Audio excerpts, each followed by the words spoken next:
Hello, welcome back to the channel, and this is the second part in my heat pump journey series or chronology that I'll be releasing.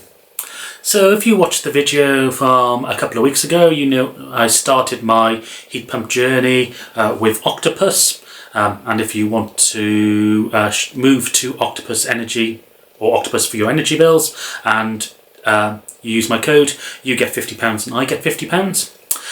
So with Octopus I'm looking at getting a heat pump, so they've given me a quote of about £2,900, but then a discount for booking in October, which is to be £250 off, plus another £100 because I used another YouTuber's referral code. Again, it seems like a shameless plug-in. If you are thinking of getting a heat pump and you want to use my Octopus referral code, here it is on the bottom of the screen, and the links to both referral codes are down in the description below. For that referral code, when you contact them about a heat pump and they contact you back, give them that code and then it gets applied at a later date. So in that previous video I talked about having the survey, the quote, how many radiators we were changing, the location and all that sort of thing. So in the past couple of weeks things have moved on a little bit, so this is what this video is going to be updating you on.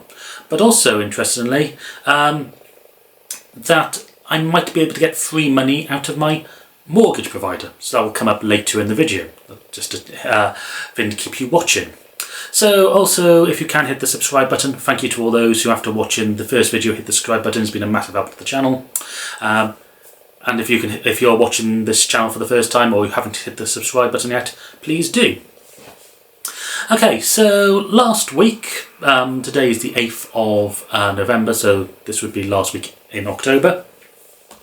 I had a phone call on, I think it was either Wednesday or Thursday, so that's either the 31st or the 30th, from a lady called Claudia, who is the new person I'm dealing with at Octopus. So previous to this, I've been dealing with Josh, who is part of their heat pump team. Claudia deals more in the design part of this. So she phoned me up to just have a chat to see if I was happy and just discuss what the process is now. So they've applied to the district network operator to see if I can get an MSC certificate for my heat pump, which is just a formality really. So far they haven't heard back, so hopefully it won't take too long for that to happen. When we applied for the solar panels, they were very, very quick. They also sent me a document which is the insurance document, which I just had to sign, which basically says that any work that they are going to be doing is covered by insurance, which again is good. And also in that discussion with Claudia, just double checked all the plans. So we did find out that they were on the plan that I missed, that they did say they were going to replace the towel rail in our bathroom with a radiator, which I didn't want, so they've now scrapped that change off the plan as well. One thing I didn't discuss, but I'm going to do that probably in January once I have some data on this, is that I had a comment under the previous video from somebody who said it's worth checking to see if an 8 kilowatt Daikin unit would be better, because the 9 kilowatt unit is basically a similar unit to the 16 kilowatt one, just deregulated, or not even downsized, but software limited or limited in some way. But that also means that it may struggle in warmer weather. So in Swansea we do get a mild climate of constantly around 8 degrees, and he said that that might cause some excess cycling, which the 8 kilowatt unit might be better suited for, even though it's under what the heat loss calculation for the house which shows. So I'm just going to look over the next couple of weeks at those two heat pumps, and also as the weather gets colder, see how much heat we actually lose. Because we run the house cooler than what the heat pump calculations are done at, that might be an option as well. So that'll be something to discuss with them probably in January. So the other thing they discussed with me was the planning permission. So because I live in Wales and our Welsh Assembly government is incredibly backwards, and not particularly good on the green and renewable energy front. They like to say that they are, but they give a lot of talk, but actually their policy enactment is negligible. So in Wales, if you have a heat pump installed, it has to be more than 3 metres from a boundary, which, if you think of the maths of it, a heat pump is about 1 metre to 1.4 metre, which would mean that your house has to be at least 8 metres in diameter, and that's for it to be sat right in the middle of the garden. This house is 8 metres in diameter in width. This house is 8 metres in width, and we certainly don't want our heat pump in the middle of the garden. So we are placing it within the English regulations, which is 1 metre from the boundary, which is far better. But it does mean we have to apply for planning permission. So Octopus had actually spoken to somebody at Swansea Council about the planning application for me, and Claudia's spoke to us. So I didn't know that they were doing that. I think they were just phoning up the council out of curiosity, as if they were going to install in more heat pumps in Wales. They need to get up to date with all the regulations here. Obviously, the sensible thing would be for Wales just to follow England's legislations, and that would be far, far better. However, we're not in that situation, so I have to apply for planning permission. Anyway, this discussion basically meant that Octopus are now going to apply for the planning permission. So they're going to do all the elevations, because as part of a planning application, you have to show elevations of your house and also the top-down plan. So they're going to source all those for me, and they're going to put together the main application. The only thing that I have to do is pay for it.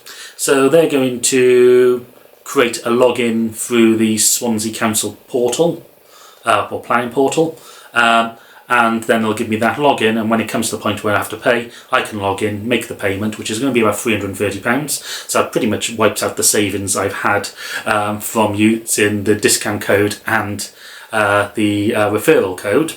But, you know, overall it's going to save me a lot more in that money in 3 years of just having no gas meter and no standing charge will more than cover that. So that's where we are up to the moment. They are now currently with their planning team putting together their planning application. But I was also watching a video on YouTube from a person called Upside Down Fork, who I think lives in the Southampton area. And he does a YouTube channel. He's had solar panels and a heat pump, and he's just gone EV. Interestingly, no battery system yet.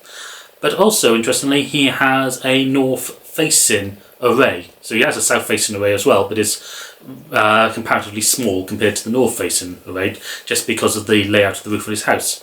So his videos are well worth watching, because I'm particularly interested in seeing how the north array works over the winter, because it's worked well for him over the summer. So it's either going to be a disaster and not produce anything, but saying that with the weather we've had in November so far, neither is my panels, which is perfectly south-facing.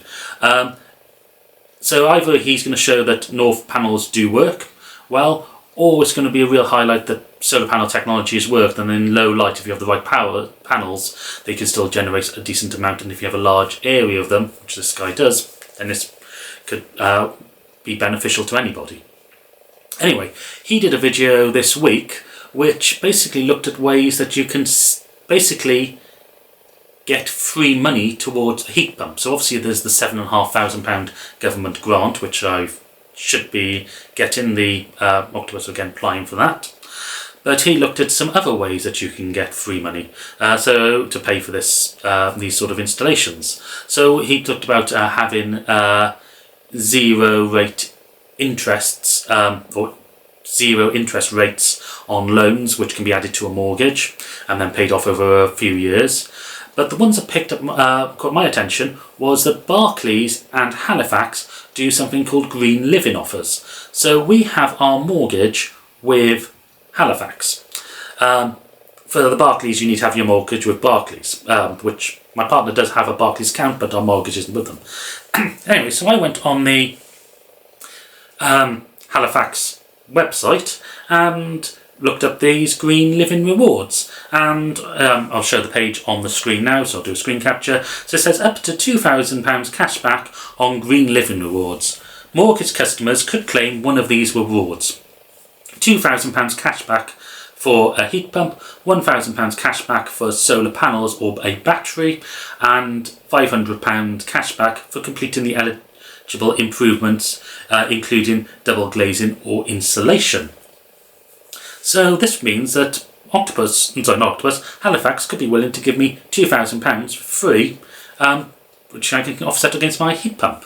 So there are a couple of caveats. So first of all, I'll go from the bottom of this list. Upload your invoice to the Green Living Journey and submit a claim. Okay, you can do that. Complete an eligible home improvement within 1 year of completing your Halifax mortgage additional borrowing or new borrowing. So this, again, I should have if the planning permission goes through, I should have the install within a year, which is fine. Have a Halifax or Bank of Scotland account at the point of claim. So I don't have that, but it shouldn't be too difficult for me to set up a Halifax current account, even if I only keep it open for a few months during this process. The more difficult one to do is this, which is apply for a new Halifax mortgage, additional borrowing, or be switching to a new deal after the 31st of July 2024. So I'm currently on a 5-year fixed rate with Halifax, which I fixed 2 years ago. It was just as the interest rates were starting to creep up, so the rate is actually about 2.9%, which compared to the current about 5%, is good value.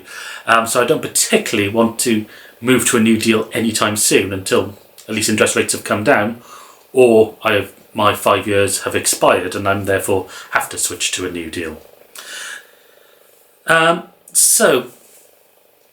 If that is the case, that means that switching to a new deal probably isn't going to be viable, because the amount I would pay in extra interest over the coming years would probably be more than the £2,000 I would get.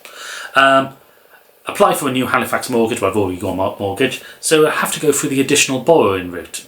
So my next plan is to contact the person who we deal with mortgages at Halifax, which is a guy called Chris Davis in the Swansea branch. So I'm going to make contact with him and just discuss, what's this thing about switch to a new deal after the 31st? Does that mean that if I'm planning to switch to a new deal in 2027, would that be 27? Yeah, it must be 2027.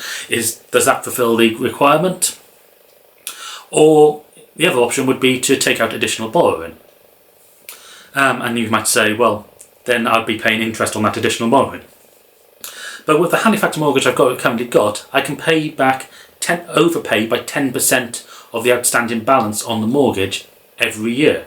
And currently we've got about £70,000 left on the mortgage, which means that if I borrowed £2,000, I could easily pay, or £2,500, whatever, more than the £2,000 cashback they would give me. I could easily just pay that back a month or two later. There'd be a little bit of interest on it, but nowhere near £2,000. That, again, the cashback would make it worthwhile. So that's been the update to my heat pump journey so far. I'll keep you updated with videos saying what I'm doing, and if I speak to the mortgage provider and it seems to go through, I'll make an update video about that too. Anyway, so as I say, please hit the subscribe button. It was a massive help to the channel, and a big thank you to those who have already done it. And I'll see you in another video very soon.